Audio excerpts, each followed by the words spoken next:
백화점 이제 또 비 온다 이제. 그래가지고 들어가 있어? 나 촬영 중이야. 그럼 처음부터 다시 할까? 아까 그거는 못 쓰겠지.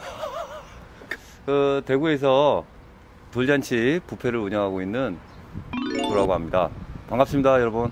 제가 듣기로는 좀 규모가 크다고 들었는데. 그 돌잔치 뷔페로는 가장 규모가 크다고 볼 수 있는데 규모가 가장 크다고 볼 수 있습니다.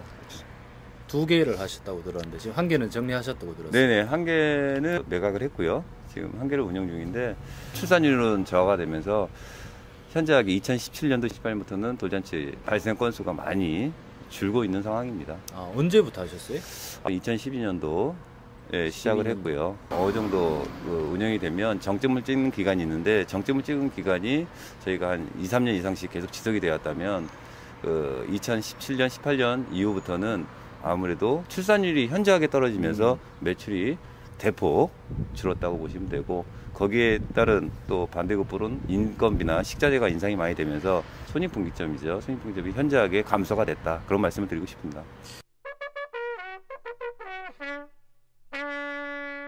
최근에 이제 코로나가 터짐으로 해서 좀 어려워지셨다고. 네, 코로나가 여기 대구 지역에는 작년 2월 18일이죠. 아직까지 생생하게 기억을 하고 있는데 2월 18일 이후에 코로나가 발생을 함으로 인해서 기존의 계약 고객분들이 다들 취소가 발생을 하면서 순간적으로 2주 동안에 취소 건수가 300건 이상이 취소가 됐고, 그리고 행사가 이루어지는 경우에도 참여 인원수가 줄면서 매출은 평상시에 20-30% 정도의 매출이 나왔습니다. 작년 2월 중반부터는 지금까지 한 달에 손실이 6천만 원에서 한 7천만 원 정도씩 계속 발생을 하고 있는 아주 위험한 상황입니다. 처음에 발생을 했을 때만 해도 2-3개월이면 어느 정도 안정이 되지 않을까 마음을 갖고 있었는데, 계속 지속이 되면서 1년 6개월 동안 끌어오면서 한 10억 정도의 손실이 발생을 했는데, 그 금액은 있는 자산도 다 끌어 모았지만은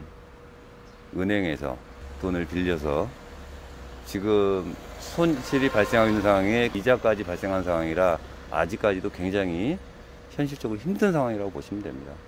앞으로도 한 1, 2년 정도는 많이 힘들지 않을까 그렇게 예상을 하고 있습니다. 이게 바로 자영업의 고통입니다. 자영업 하지 마세요. 공무원 준비하세요.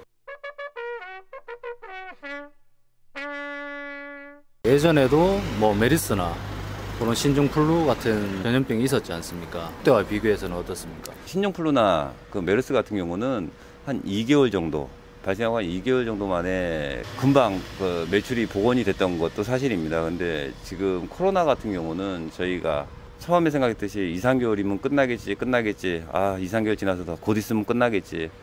뭐 대구 상황만 봐도 작년 5월달 정도 돼가지고 지역감이 많이 떨어졌었는데, 그 이후 수도권에서 또 많이 발생을 했고, 뭐 대구 쪽은 뭐 8월 초까지 지역감염이 44일 동안 없었던 적도 있습니다. 근데 돌잔치 같은 경우는 뭐 오늘 예약해서 내일 행사하는 게 아니고 보통들 예약 자체를 아이 100일, 뭐 출산 전부터 시작해서 아이 100일이나 뭐 6개월 전에는 거의 예약하는 시스템이기 때문에 저희가 예약률까지도 현저하게 떨어진 건 사실이죠.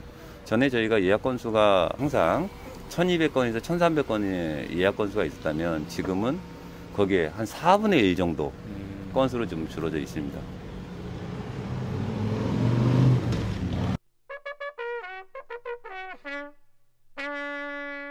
(2억) 몇천씩 남았네.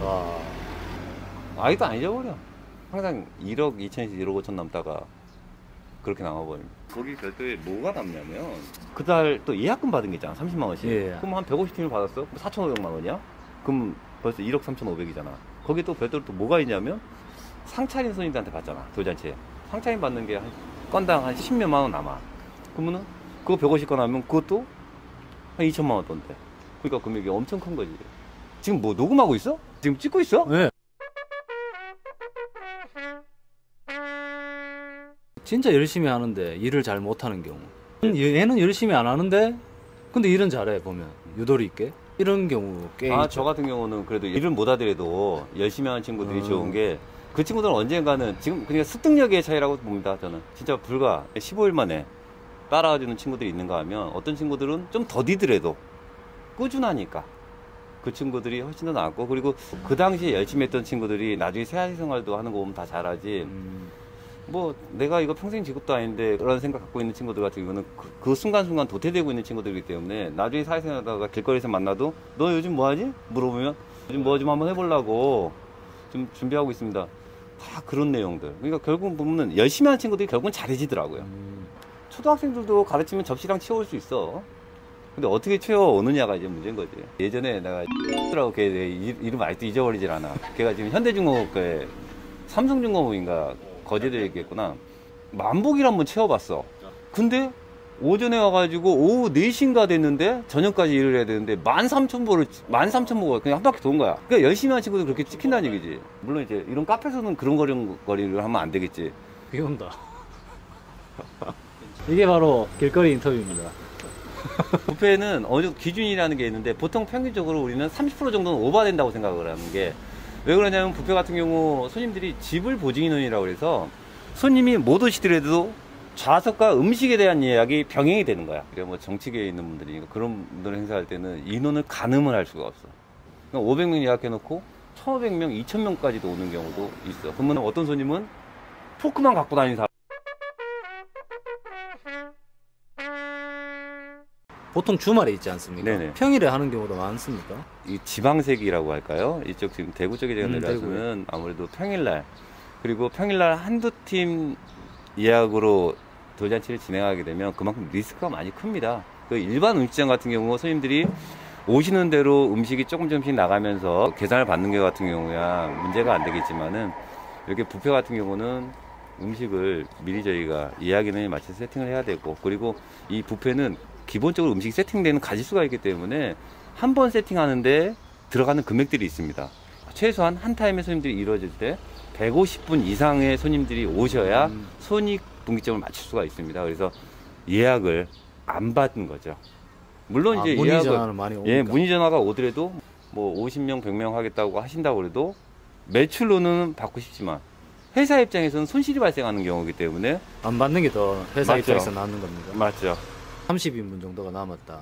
예를 들어서 봉사 차원에서 뭐 급식소나 줄 수도 있는 아주 겁니까? 좋은 말씀이죠. 그리고 예전에 그 푸드트럭이라고 그래서 그런 것들이 좀 활성화된 적이 있는데, 그런 부분들이 좀 문제가 됐던 게, 음식이 여기 뷔페 내에서는 괜찮았던 거죠. 근데 이동 중에 변질이 돼서 사고가 난 부분들이 그 간헐적으로 좀 발생했기 때문에 그 이후에는 웨딩홀 쪽에서도 주저를 하는 거죠. 음식점 그냥 버리는 게 이름 더 나오고, 낫겠다. 예. 그래서 버리는 게 속 편해버리는 거죠. 근데 그게 진짜 아까운데요.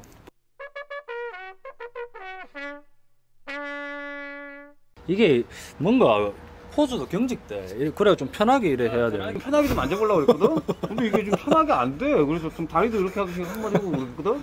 아, 해보니까 못하겠네.